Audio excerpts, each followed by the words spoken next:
All right, let's move on to the next case that talks about weakness, tiredness, and fatigue. So broad a differential that I'm not even going to bother thinking about it until I get some more information. 57-year-old man comes to the office for management of his hypertension. There's been no sudden change in his condition, but he states that he's been slowing down more and more over the last few weeks. Again, still too wide a differential for me to even think about. He tires easily and feels too weak and apathetic to work at his job driving a truck for a moving company. He takes a diuretic to manage his hypertension and liquid antacids for some mild gastritis. He occasionally has trouble with nausea and vomiting from the gastritis. What am I thinking so far? Maybe he's depressed.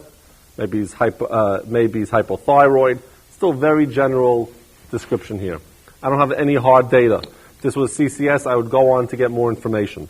Vital signs: normal temperature, blood pressure is good, pulse is a little on the fast side, respiratory rate is low. Does this sound like hypothyroidism with a heart rate of 97? No, not really. Does it sound like chronic dysphoria, depression with the heart rate of 97? The heart rate of 97 is a significant finding. He's a weak-appearing man sitting in a chair. Cardiovascular examination shows a regular heart rate and a rhythm with an S4 gallop. All right, so that basically means maybe he's been chronically hypertensive, maybe he has some kind of hypertrophic cardiomyopathy, which I haven't heard anything about yet. His extremities are non-edematous with mildly decreased motor strength. Again, I would think about hypothyroidism, except that the heart rate is way too high for hypothyroidism. His reflexes are diminished. The remainder of the physical examination is normal. So basically we got a weak and tired man, right? And we got a hard piece of information in terms of that he has decreased motor strength. A depressed person doesn't have decreased motor strength. Hypothyroid, there really isn't until very advanced decreased motor strength. There's diminished and delayed deep tendon reflexes, but it's not an issue of motor strength. All right? Now, we have a differential diagnosis here, but again, it's way too early for me to make any definitive differential diagnosis. What I notice about this? Well, he's on a diuretic. Maybe he's a little bit on the dry side. I'm told he's tachycardic, so that's consistent with being a little dehydrated. But again, most people from a diuretic itself aren't so dehydrated that they can't correct it by just drinking. I mean, we don't get very dehydrated from diuretics because if we have intact thirst mechanism, we go and we drink. Usually you don't get so dehydrated that you're going to be so weak that you actually could find objective findings in terms of muscle weakness. So let's look at some of the blood tests. And if this was a CCS, would I get points for doing a CBC? Sure. Maybe this guy has colon cancer, and his only manifestation is that he has an iron deficiency anemia. And if his hematocrit was 31 and had an MCV of 70, I would say I made the diagnosis. He probably has colon cancer. He needs to have a colonoscopy, and that's the diagnosis. But here we're told the hematocrit is 37. Is that normal for a man? Well, it's a little bit on the low side, but not so much that I would think that this is the cause of so much fatigue and weakness. How about his BUN and creatinine? 37. BUN and creatinine, 37 and 1.9. Now, is that normal? No. That's markedly abnormal. In two ways. Number one, a creatinine of 1.9 is certainly not normal unless someone has some reason for a creatinine of 1.9, like chronic hypertension, like maybe this man has. But on the other hand, right now his blood pressure is 126 over 80. On the other hand, he has a hypertrophic cardiomyopathy. He has an S4. He has increased ventricular stiffness, which might be a result of chronic hypertension. So I'm thinking, is this a result of chronic hypertension? Maybe. But then I look at this BUN creatinine again. I notice a particular finding about the ratio. The BUN creatinine ratio is more than 20 to 1. What does that tell me? As we talked about in the very first case, this means the patient has pre-renal cause of his azotemia. Now, what are the causes of pre-renal azotemia? Well, it could be just poor forward flow with a lousy heart. But I don't hear any signs of that. He has no pulmonary congestion. He doesn't have an S3. In fact, he has an S4. I don't think he's going to have poor forward flow from this. Although heart failure can give you this loss of energy, muscle weakness, pre-renal appearance. But again, I didn't hear anything else to suggest that he has a cardiomyopathy. What else? Well, if he has renal artery stenosis. But a man of this age, if he has renal artery stenosis, it'll be in the setting of what? Fibromuscular hyperplasia? No, it'll be in the setting of diffuse atherosclerotic disease. Did I hear anything about a stroke? carotid bruits, MI, coronary artery disease, peripheral vascular disease, none of that. Okay? What else could you do? Give you this. Well, if you had a GI bleed, particular upper GI bleed, do we hear anything about any cause of upper GI bleed? Well, he has some gastritis. Do we hear anything about vomiting blood, coffee grounds, guaiac positive, melena, blood in the stool? No. So I don't think he's GI bleeding. How about plain old reason for pre-renal azotemia is that you're dry? Again, he shouldn't be too dry if he has an intact thirst mechanism. But again, he might be on the dry side from his diuretic. I would like to know from the question, although I'm not told, that he has dry mucous membranes, he has no axillary sweat, but I'm not told all of that. But from all of this, I think that he's pre-renal, maybe has some underlying renal disease because of hypertension, now because he does have an S4 after all, and this is elevated, and he doesn't have any evidence of heart failure. There's no other evidence of atherosclerosis. I'm not told about a renal artery bruit, and there's really no evidence here for GI bleeding, even though I'm told he has gastritis. Do I have a reason for him to be dry? Yes. What would that be? It's diuretic. Again, you shouldn't get too dry if you're an attacked person who can get up, get to water, etc. All right? Let's get some more information. His potassium, 2.4. Okay. Now that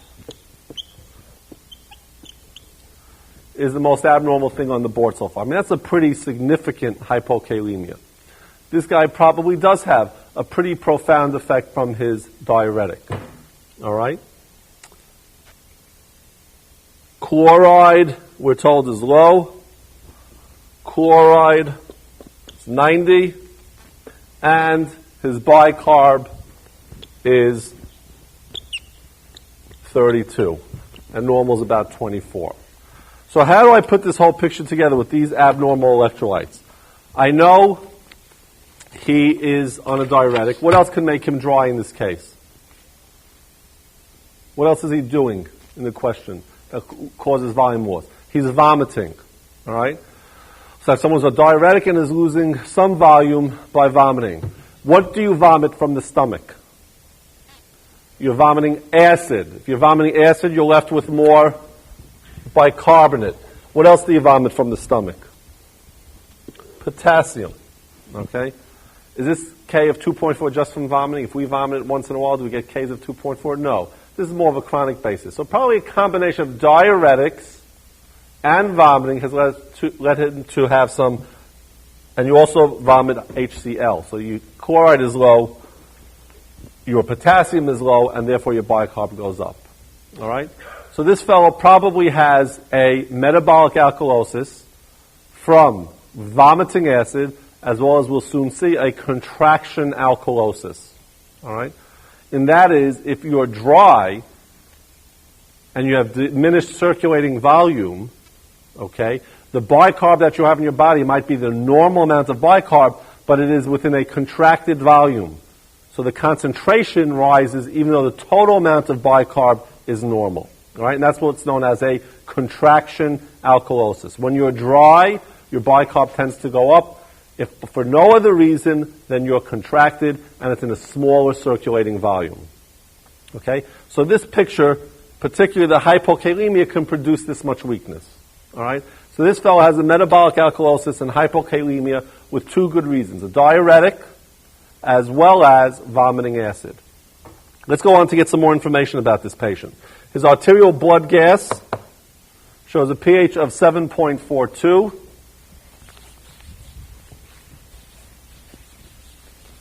Now, I will say that if someone noticed that even though he's dry, his hematocrit is 37, what does that tell me about his blood volume, his red blood cell volume?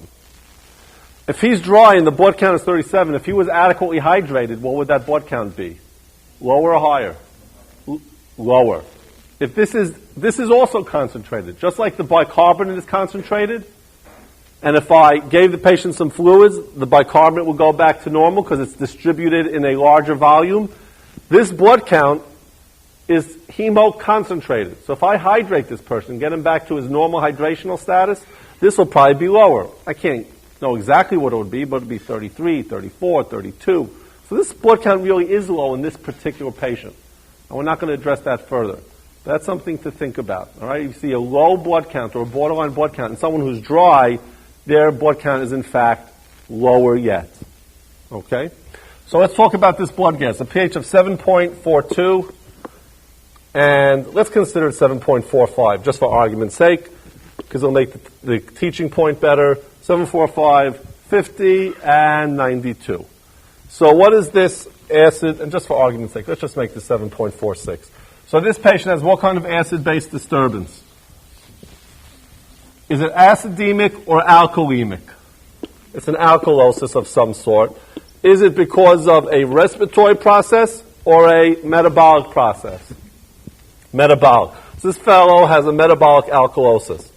And probably for the most common reason we have a metabolic alkalosis, in that he has a contraction alkalosis. Anybody who's dry, for whatever reason, will have a metabolic alkalosis on the basis of a contraction alkalosis for several reasons. Number one, we already mentioned that the same amount of bicarb is in a smaller volume. So the patient becomes effectively alkalotic. The other thing that happens when you're dry is what? What does the kidney do to compensate?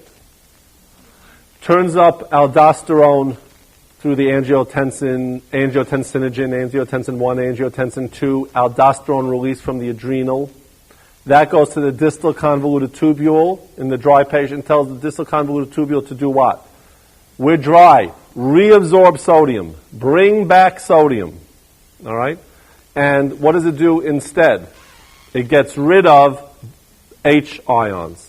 You're bringing in sodium, you're getting rid of hydrogen ions. So if you're getting rid of hydrogen ions, that's another reason your bicarbonate concentration goes up. All right? That's part of the contraction alkalosis. Aldosterone tends to make you alkalotic. All right? Because sodium is coming in, hydrogen is going out. Hydrogen goes out, you have more bicarb. Okay? So this patient has an alkalosis. You see there's some element here of respiratory compensation. This question is written a little bit more than I would expect. Most people with a metabolic alkalosis don't hypoventilate quite this much. They'll hypoventilate to PCO2 of 44 or 45. This case sort of exaggerates it a little bit. All right, but I think the teaching point here is clear. This patient is dry. If he's dry, he develops a contraction alkalosis because there's bicarbonate in a smaller volume. Aldosterone goes up to compensate, leads to even more bicarbonate being retained. The same effect of the diuretic that is causing the patient to be hydrated is causing the patient to be hypokalemic. Furthermore, what is the effect of potassium, hypokalemia, on serum bicarb? Remember, most potassium is found where? In the intracellular space. This is the blood vessel, let's say. This is the intravascular space. Where's most potassium located? In the cells, right? So when the potassium in here is very low, what's inside the cell is potassium. So what's going to happen to try and compensate for the hypokalemia? K is going to come out, right? To correct the hypokalemia. If K comes out, what has to go back into the cell to maintain neutrality? Electric neutrality? Hydrogen. Okay? So hydrogen here goes in. Again, another cause for this patient to be alkalotic. So we've talked about three reasons. Number one, purely the contraction of the volume. Number two, aldosterone goes up. And if aldosterone goes up, what happens? Well, several things happen in the distal convoluted tubule. Here's glomerulus, proximal tubule, distal convoluted tubule. And here it goes into the distal convoluted tubule, and it tells the kidney, bring back sodium, we're dry. And in exchange, hydrogen goes out. Okay? So how do we treat this patient? Well, it all comes down to, and the last point about this particular patient is hypokalemia leads to H going into cells, so you get cellular buffering, so this also leads to a lower H in the intravascular space, so it raises the bicarb. Everybody follow? H is going in. Remember, H is part of H2CO3. So if H is coming in, it leaves behind more bicarb in the intravascular space. The bicarb goes up. So the contraction, we have the aldosterone effect on the distal convoluted tubule, and we have, in this particular patient on a thiazide diuretic, potassium is low, and for cellular buffering, we end up with a higher serum bicarb. How do we treat this? Well, we can treat all of this by hydrating the patient, and hydrating the patient with what? Na, so the kidney stops doing this, and at the same time, if I give the patient NaCl, I allow the kidney to reabsorb sodium. I stop the kidney from reabsorbing sodium, and sodium often comes in with bicarbonate. So if I'm giving another anion to the patient, when the patient sees bicarb in the distal convoluted tubule, he no longer has to reabsorb it because he now has this as the anion. All right, and this chloride was low. So a patient with a contraction alkalosis, I'm going to replete with NaCl, sodium chloride, obviously, plain old saline. All right, that'll address the contraction alkalosis. It'll correct the hyperaldosterone situation, and also, in this patient, because the patient is so potassium depleted, I'll also give potassium again with chloride, so the patient doesn't have to continuously reabsorb bicarbonate. All right, so this is a classic, straightforward case of a dry patient, contraction alkalosis. And a very common scenario is a patient on diuretic. This patient was made worse because he's also vomiting acid. Again, gastric contents is HCl, and also potassium comes out. So the patient is left with a hypokalemic contraction alkalosis. Okay? What else was this patient doing? Contributing to his alkalosis is he was taking an antacid. Maybe that antacid was calcium carbonate, which is converted to bicarbonate, and yet another reason to have an alkalosis. So this is a patient basically with a number of reasons to develop his contraction alkalosis. The treatment will be to treat the underlying problem by hydrating the patient. Obviously, we could stop the diuretic as the first step, but to replete him more acutely, give him salt with chloride and give him potassium with chloride. And that'll correct the underlying problem of this patient's metabolic alkalosis. Let's move on to the next case.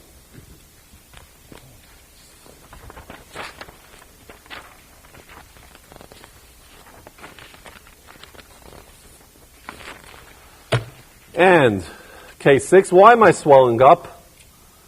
I don't know.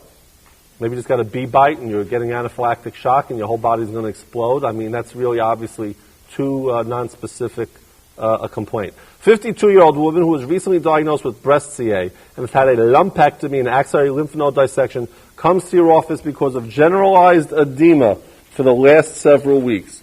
Her lymph nodes were free of cancer and she has not had any chemotherapy. All right? Now, if this was swelling from a lymph node dissection and lymphedema, would it be the entire body? No, it would just be that extremity that's affected by that lymph node dissection. Besides the swelling, she has generally been well and offers no other complaints. All right, so far, I don't have any particular cause of this generalized swelling. Temperature afebrile, blood pressure is okay, pulse is on the high side, respiration is okay. Head and neck exam is okay except for periorbital edema. All right, so this is not just localized lymphedema from a node dissection. Her chest is clear and her abdomen is soft and untended and without hepatosplenomegaly. So this is not part of some backup congestive heart failure. I don't have left-sided heart failure because her lungs are clear. I don't have right-sided heart failure because I hear nothing about jugular venous distension, and I'm told she has no hepatosplenomegaly. All right. So do I think this is fluid overload from congestive heart failure? Nothing at all to support that. Her heart has no murmurs or gallops. Okay. More evidence that her heart is not the source of the problem. Her lower extremities have edema to the hips. Okay. So that's big time edema. Periorbital edema is usually with advanced generalized edema. What's the word for generalized edema? Anasarca. When it's severe, we call it anasarca. So this patient, I'm getting a pretty good description from the physical that she has anasarca. Is it on the basis of fluid overload from her heart? I don't hear that so far. What else could cause generalized fluid overload? Well, if you don't pump it is one way, but she's pumping okay. If I don't get it out, if I don't pee, that's another way. So I want to think about, could she have renal insufficiency?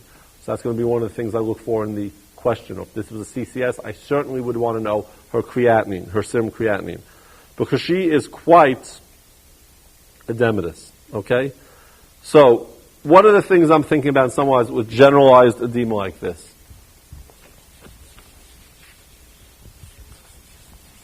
It's actually a pretty short list.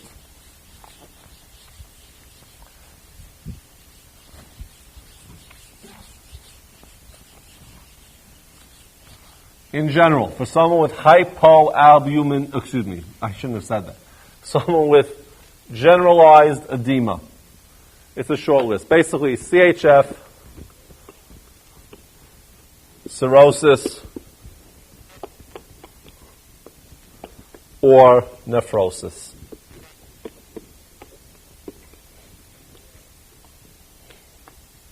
Does she have any evidence of CHF? We already said no backward failure, no forward failure, no left-sided failure, no right-sided failure, no evidence of CHF.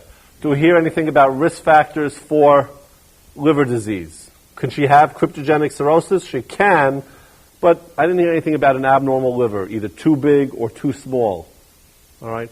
The spleen is not big, as I would see in portal hypertension. All right? I have periorbital edema. That's not usually seen in cirrhosis. Cirrhosis, we usually see ascites and lower extremity edema. In severe cases, can they get periorbital edema?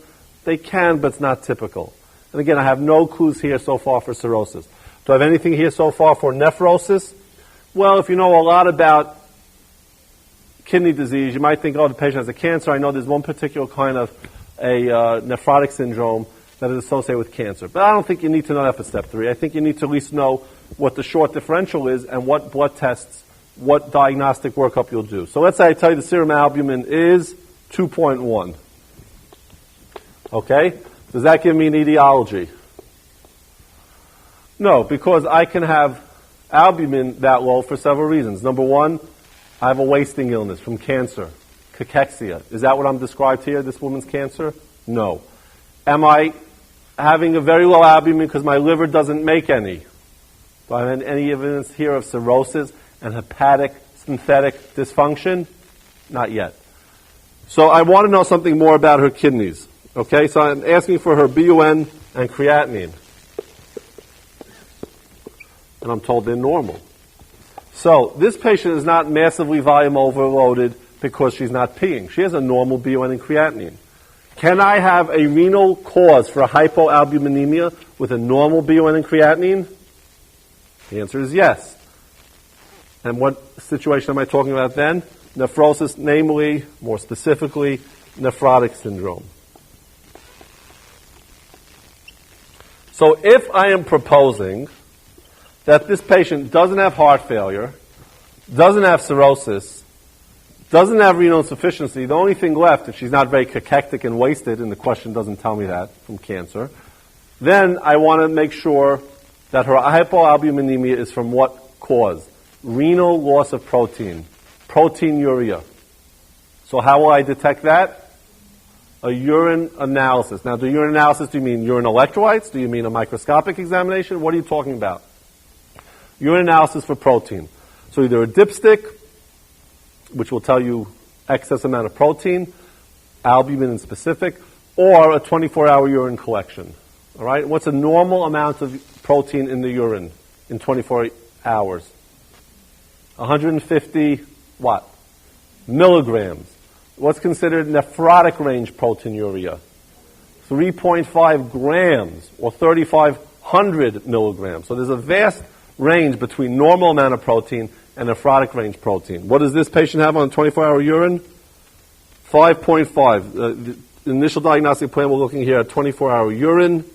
We see protein, specifically a urine protein for 24 hours of 5.5 grams.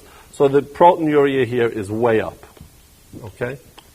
And on the urine analysis, I knew the patient had 4+ protein, some oval fat bodies, that's not terribly specific, a few red blood cells, you can see that for a gazillion reasons. I don't see any red blood cell casts, which would be pathognomonic for glomerulonephritis. All I could say so far is that this woman has anasarca, and it's on the basis of massive proteinuria. Serum LDL and cholesterol, elevated. A lot of people have elevated LDL and cholesterol, but in the patient with proteinuria and hypoalbuminemia and massive edema and hypercholesterolemia, I call that the nephrotic syndrome. All right? Hypoalbuminemia results in massive edema. There is hypoalbuminemia because of proteinuria and associated hypercholesterolemia. All right? So this patient has the nephrotic syndrome. What part of the body causes nephrotic syndrome? An abnormality is going to be found in what part of the body? Obviously, the kidney. What part of the kidney? Where's protein filtered? The glomerulus. So this patient has some kind of glomerular process. All right? And this amount of proteinuria tells me that there's a significant glomerular process resulting in nephrotic syndrome. This is a reasonable indication for what kind of diagnostic test? Biopsy. Because some of the causes of nephrotic syndrome are treatable. All right? Treatable specifically with steroids or even more potent immunosuppressants like cyclophosphamide. So, since this is such a significant condition, and since this is something that is potentially treatable, and since the treatment is potentially toxic, so I want to make sure I have the right diagnosis before I subject the patient to steroids or cyclophosphamide, this patient will have a renal biopsy to determine the etiology of her nephrotic syndrome, to determine the etiology of her glomerular problem. And it turns out that patients with solid tumors are often have an associated membranous glomerulonephritis. Okay? And I don't think for step 3 you have to remember the various causes of the various glomerulonephritis. Other than perhaps this one, that solid tumors are associated with membranous glomerulonephritis, that diabetics have a glomerulosclerosis. What rheumatologic condition has a glomerulonephritis associated with it? If I tell you I have a woman who has arthralgias, some anemia, some hair loss, some photosensitivity, what am I describing? Especially if she's an African American, what am I describing? Lupus, systemic lupus erythematosus, SLE. Lupus has various kinds of glomerulonephritis. And you don't have to know the different kinds, whether the patient has membranous or membranoproliferative with lupus. You have to recognize that there is a nephrotic syndrome resulting from a glomerulonephritis in patients with lupus. If I tell you someone is entirely asymptomatic except for mild proteinuria, or even more than mild proteinuria, and they're 17 years old instead of 52, what do I think of then? What form of glomerular disease? Minimal change disease. Minimal change disease. NIL. Okay? NIL. For nil. Meaning when you look under the light microscope, you see nothing abnormal. You see nil abnormal.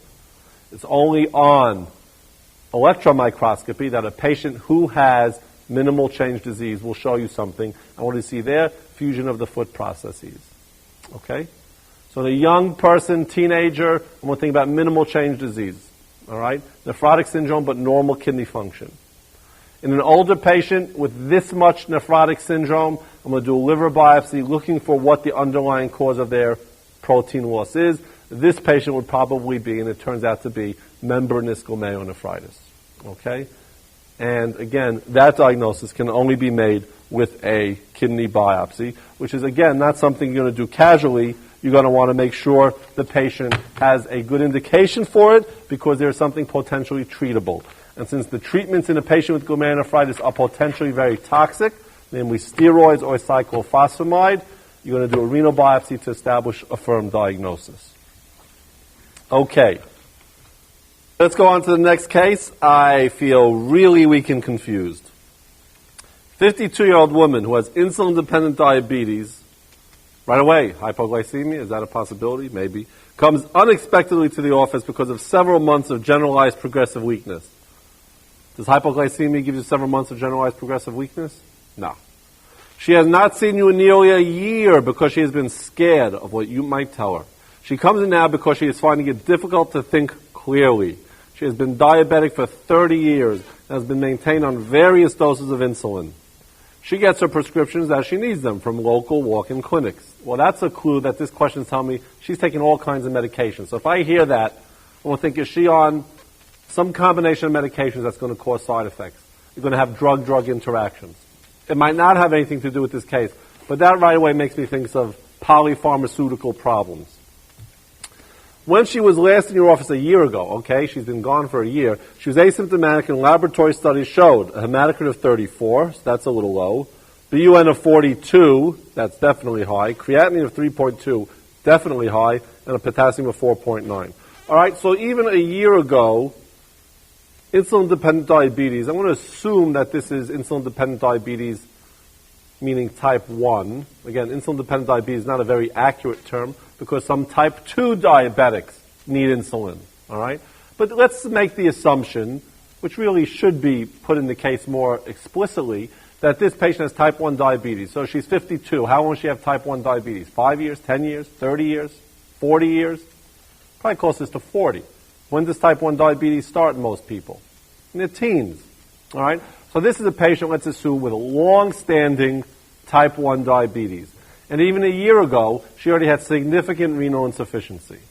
All right? Her creatinine was way up to 3.2. And it's fair to make the assumption that without any other causes that have been described to me, that her creatinine of 3.2 is all due from long-standing diabetic nephrosclerosis. Okay? Now, she's getting progressively weaker.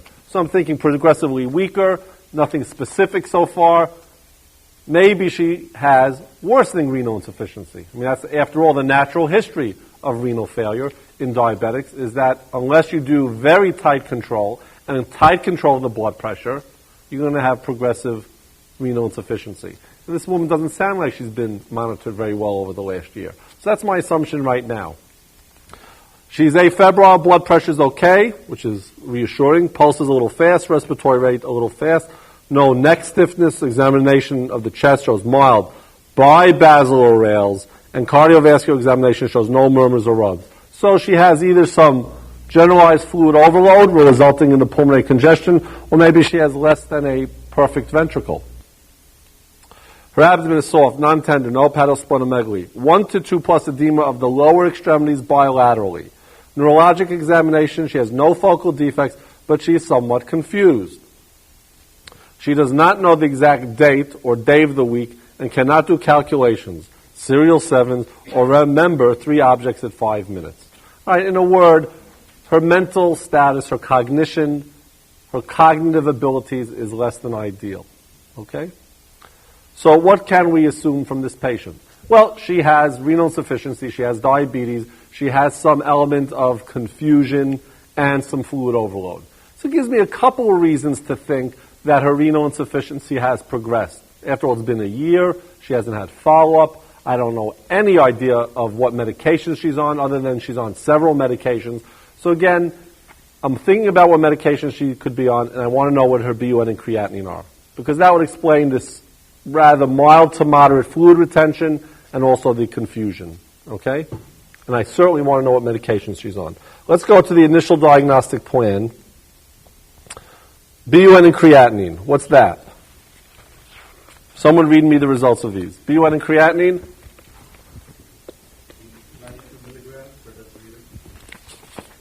92 and 8.4. Is the blue showing up? Okay. So is this a little bit worse, a lot worse, terrible? This is pretty terrible. All right? This creatinine tells you very much that this patient is going to need some form of chronic renal support. Let's call it that for now. All right? Creatinine of 8.4, when you know she had chronic renal insufficiency a year ago, this is not going to be a reversal process. Well, let's say she told me someone gave her gentamicin in another hospital a week ago. Okay, maybe that'll be somewhat reversible. Maybe someone gave her a contrast dye. Okay, maybe that would be somewhat reversible. But if we're not given that history, I think this is probably just plain old, bad, progressive diabetic kidneys. All right? What else am I told? I'm told that her hematocrit is 29%. Now, does that hematocrit in and of itself explain why she's confused? Do we get confused with hematocrits of 29? Not really. Even if it's an acute drop, we don't really get confused. Well, we might if it was a big drop, if it dropped within an hour from a hematocrit of 40 to a hematocrit of 29. But I don't think her hematocrit was 40 a year ago. Why not? Because she already had significant renal insufficiency. And those patients, have anemia of chronic disease, specifically the anemia of renal insufficiency. And what's the mechanism of the anemia of renal insufficiency? It's diminished production of erythropoietin. All right? It's not the same etiology as your anemia of chronic disease from, say, rheumatoid arthritis or chronic tuberculosis. Anemia of chronic disease in those cases is diminished marrow responsiveness to erythropoietin. And in fact, anemia of chronic disease, often the erythropoietin levels are higher than normal to try and compensate. In the anemia of renal disease, the erythropoietin is low. And that is the etiology of the anemia. Because where's erythropoietin produced? In the kidney. Okay, what else is produced in the kidney that's going to cause some electrolyte disturbances? The 1 hydroxylation step of vitamin D occurs in the kidney. All right? So without a functioning kidney, you're not going to get full hydroxylation of your vitamin D. You're not going to have the fully functioning 125 dihydroxy vitamin D. That is the effective form of vitamin D. All right? So this hematocrit is not the cause of her confusion. It is a manifestation of the chronicity of her renal insufficiency. All right? So again, more information that this is probably a chronic process. What else am I told? Serum bicarbonate. Without looking at the result, do I expect her serum bicarbonate to be high, low, normal? Well, again, in one of the previous cases, we talked about when the bicarb is high, okay, because there the kidney was avidly reabsorbing it. The problem in these patients is what? Is that they can't get rid of their hydrogen load, all right, through the kidneys. So these patients have excess acid on board, which is going to buffer the bicarb, so these patients have low bicarb. Am I right? What did this patient have? Sure enough, 15. Okay? And why is that? Because our daily metabolic load, which produces acid, some of that we exhale, and some of that we get rid of through the kidneys. If your kidneys are not functioning well, you are not as effective at getting rid of your daily acid load. And so the bicarbonate in your serum will buffer that acid, and your serum bicarbonate will fall. Now, in other words, you'll have what kind of acid-base disturbance? A metabolic acidosis. Okay? What's the next piece of information we're given? Potassium, 6.4. Okay, why is that? Well, for several reasons. When you have an acidosis, what happens to your hydrogen ions?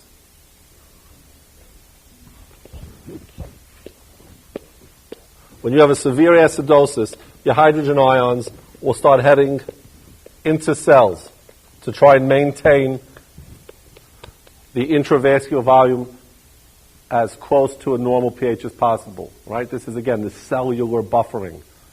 So what comes out? Potassium. So you get hyperkalemic even more.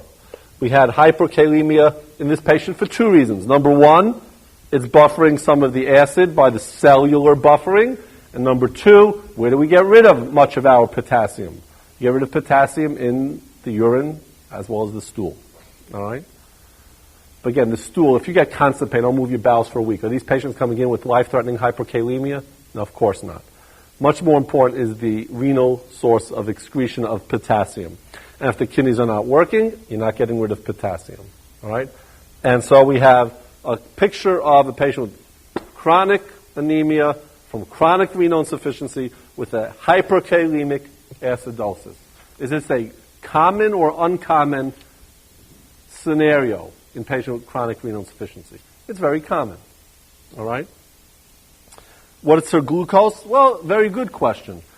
If she was, could she be, well, let me step back a minute. The first thing I said in the case, or one of the first things I said in the case is could she be hypoglycemic to cause this several months of weakness and confusion? No. Can she be hyperglycemic to cause confusion? Answer that question. Can hyperglycemia cause confusion? Well, yes, if it's very profound hyperglycemia in a type 1 resulting perhaps in diabetic ketoacidosis. All right? Diabetic ketoacidosis is consistent with this. Okay? What's the problem with making a diagnosis of diabetic ketoacidosis in this patient? Diabetic ketoacidosis go on for hours, weeks, or months. Hours to a day or two. All right? By that time, the patient is getting progressively acidotic. They come to medical attention. You don't run around with DKA for weeks or months. Okay? So I don't buy the fact that the glucose, either low or high, is the cause of her mental status change and her weakness.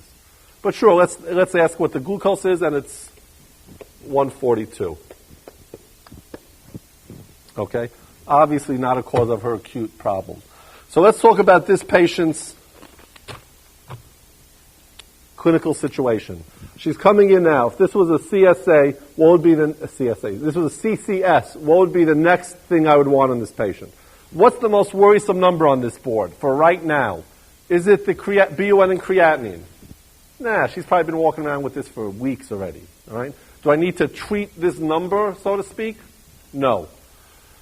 Do I need to transfuse her? No. Do I need to worry about her pH being very low? With this with this bicarbonate, depending on how much hyperventilating she's doing, right? What's the compensation for metabolic acidosis? I try and blow off the acid. If my kidneys aren't getting rid of it, I ask my lungs to get rid of it, right? Kussmaul's respiration. So let's say a well-compensated acidosis with a bicarb of 15, I would guess the pH is going to be somewhere around 728, 73, 732, somewhere around there, all right? For a change in bicarb of 10, it might change about 0.12 or so, okay, roughly. So about 7.3. Is that an acidosis I need to worry about correcting with serum bicarbonate? With giving bicarbonate? No. I don't give bicarbonate ever on the boards or in real life unless the pH is under 7.1. And even then, I'm going to think twice about it. Certainly at a pH of 7.0, you give bicarb right away. Okay? But a pH of 7.2 or 7.3, we never give bicarb. So do I need to jump all over this kind of bicarbonate? No. Do I need to worry about a K of 6.4? Yes. Do I need to worry about sugar 142? No. So what's the issue about a K of 6.4? Is that I'm worried about, does this patient have what kind of complication of the potassium of 6.4? What are they going to have? Are they going to have change in bowel habits that I'm worried about acutely? No, I'm obviously worried about arrhythmias. And we spoke about this on one of the earlier renal cases. If this is a normal EKG, what do we worry about? We worry about EKG changes. What's the sequence? What's the first thing we'll see? A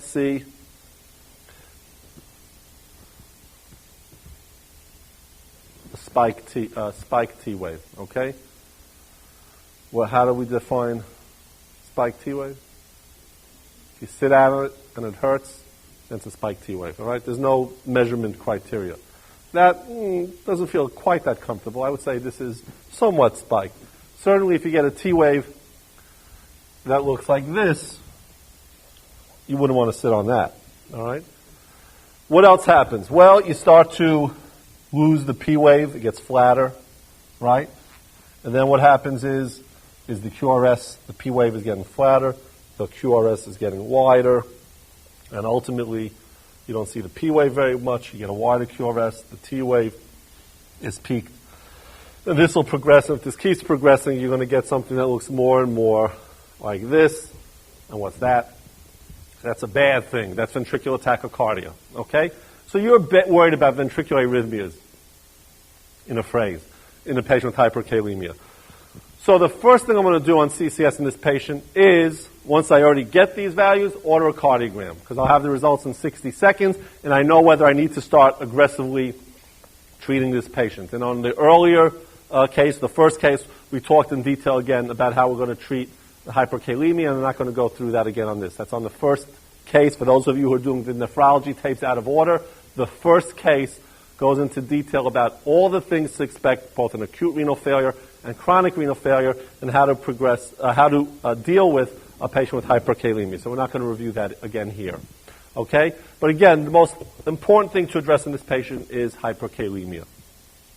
Now, what else do we want to address in a patient with renal insufficiency? Well, we've mentioned most of them here.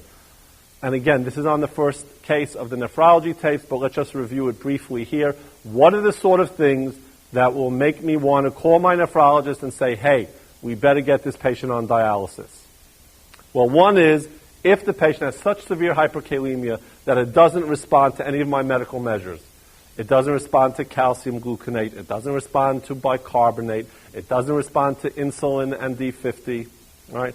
Then I'll think about dialyzing the patient to get rid of potassium. What are some of the other causes for, if not emergent dialysis, urgent dialysis, meaning within the next 24 hours?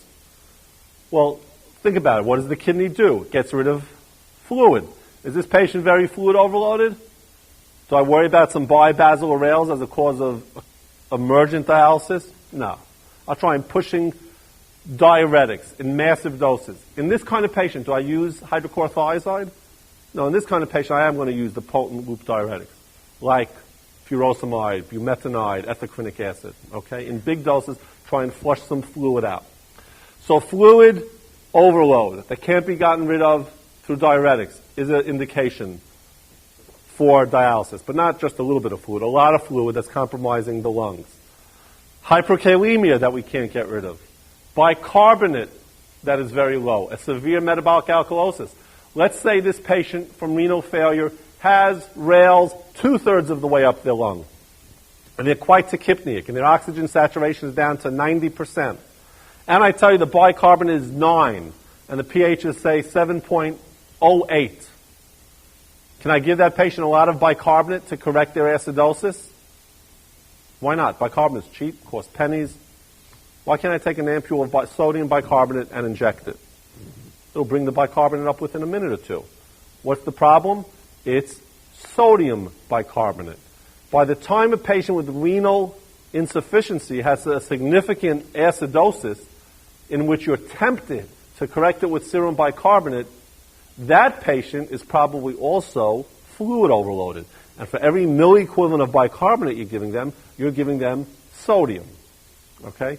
So again, you're limited in a patient with very advanced renal failure who has an acidosis. You're going to be limited to how much acidosis you could fix by giving bicarbonate because of the sodium in sodium bicarbonate. Remember, you're not just giving bicarbonate, it's sodium bicarbonate, and this is the problem. Okay? So fluid overload would be an indication for dialysis. Severe refractory acidemia would be an indication. Severe hyperkalemia would be an indication. What else would be an indication? Pericarditis. Does this patient have pericarditis? No, they don't have a pericardial rub. But we don't have a medicine for pericarditis. We will need to dialyze the patient if they have uremic pericarditis. What else that's already present in a mild to moderate form would be an indication for dialysis? Encephalopathy. If she got more confused, and not just confused, confusion is not a good thing, but we're more worried about encephalopathy that results in lethargy, progressing to obtundation, certainly that patient needs to get rid of some of those uremic toxins with dialysis. So this woman, I'm pretty sure she's headed for dialysis. Whether she needs it tonight on this particular question, I don't think so. I'm going to get a cardiogram, and I'm going to try and treat this medically if I see EKG changes. Does everyone with a K of 6.4 have EKG changes of hyperkalemia? Some do, some don't. If someone with normal kidneys, for whatever reason, developed a K of 6.4, will they have EKG changes? Let's say a patient gets put on an ACE inhibitor and spironolactone at the same time.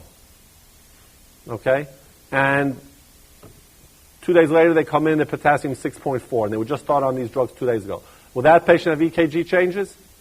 Almost certainly, because that patient, without any prior history of renal dysfunction, will have had a normal potassium that now went up very high for iatrogenic reasons. The patient has 2 drugs that tend to increase the potassium. So it's not just the height of the hyperkalemia, but how quickly you got there. And if I got a patient to a K of 6.4, I got that patient from a K of, say, 4 to 6.4 in a day or two, that patient is not going to tolerate that K of 6.4, and this patient might even have fairly significant EKG abnormalities.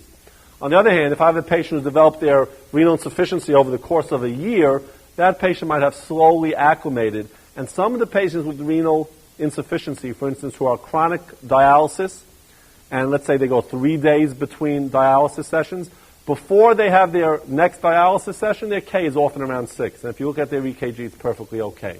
So it's not just how high the potassium is, but how high it is and how long it took to get that high. In that the quicker you develop hyperkalemia, the more likely you are to have side effects from it, namely cardiac arrhythmias.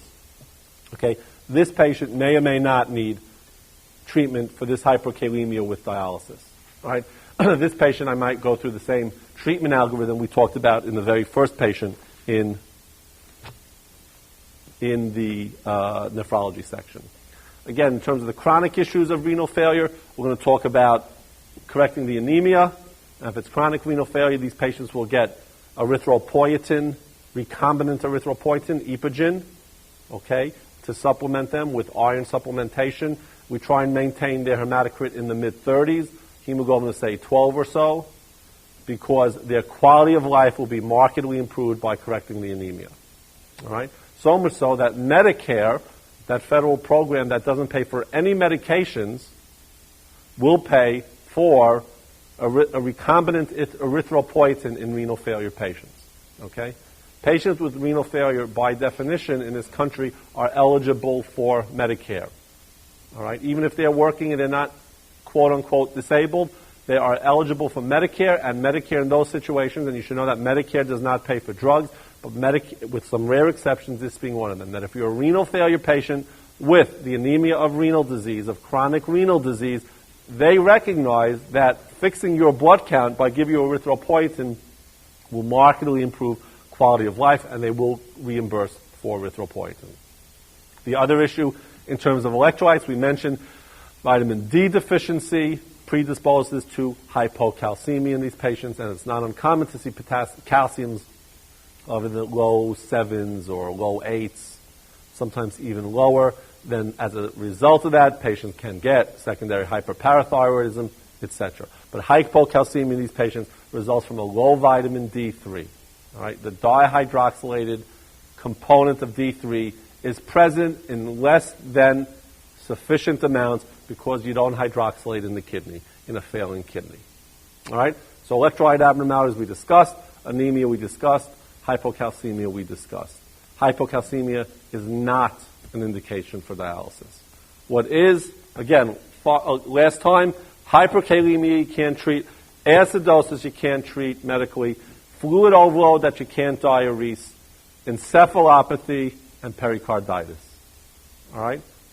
Let's move on to the next case. Okay, next case. My urine is getting dark. Now, you'll remember from, again, earlier on, in case you guys are doing these tapes out of order, earlier on there was a case where someone's urine is dark.